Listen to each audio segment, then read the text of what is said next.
Assalamualaikum warahmatullahi wabarakatuh. Perkenalkan, nama saya Rizkia Nurrahma dengan NIM 2020143274. Baiklah, di sini saya akan menjelaskan materi tentang kaidah penggunaan bahasa Indonesia. Bahasa yang baik belum tentu benar, dan sebaliknya, bahasa yang benar belum tentu baik. Hal ini dapat terjadi karena masyarakat Indonesia yang terdiri dari berbagai suku bangsa yang menempati wilayah dari Sabang sampai Merauke memiliki bahasa daerahnya masing-masing, yang merupakan bahasa ibunya atau bahasa pertamanya, sehingga ketika menggunakan bahasa Indonesia dalam berkomunikasi terjadi kesalahan struktur kebahasaan, pelafalan ataupun pemaknaan bahasa.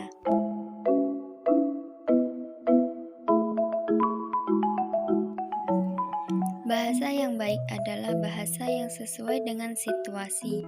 Sebagai alat komunikasi, bahasa harus dapat efektif menyampaikan maksud kepada lawan bicara. Karenanya, laras bahasa yang dipilih pun harus sesuai. Ada 5 laras bahasa yang dapat digunakan sesuai situasi, berturut-turut sesuai derajat keformalannya. Ragam tersebut dibagi sebagai berikut. Yang pertama, ragam beku digunakan pada situasi hikmat dan sangat sedikit memungkinkan keleluasaan seperti pada kitab suci, putusan pengadilan dan upacara pernikahan. Yang kedua, ragam resmi digunakan dalam komunikasi resmi seperti pada pidato, rapat resmi, dan jurnal ilmiah. Yang ketiga, ragam konsultatif digunakan dalam pembicaraan yang terpusat pada transaksi atau pertukaran informasi seperti dalam percakapan di sekolah dan di pasar. Yang keempat, ragam santai digunakan dalam suasana tidak resmi dan dapat digunakan oleh orang yang belum tentu saling kenal dengan akrab. Yang kelima, ragam akrab digunakan di antara orang yang memiliki hubungan yang sangat akrab dan intim. Bahasa yang benar adalah bahasa yang sesuai dengan kaidah bahasa baku, baik kaidah untuk bahasa baku tertulis maupun bahasa baku lisan. Ciri-ciri ragam bahasa baku adalah sebagai berikut. Yang pertama, penggunaan kaidah atau bahasa normatif, misalnya dengan penerapan pola kalimat yang baku. Acara itu sedang kami ikuti, dan bukan acara itu kami sedang ikuti.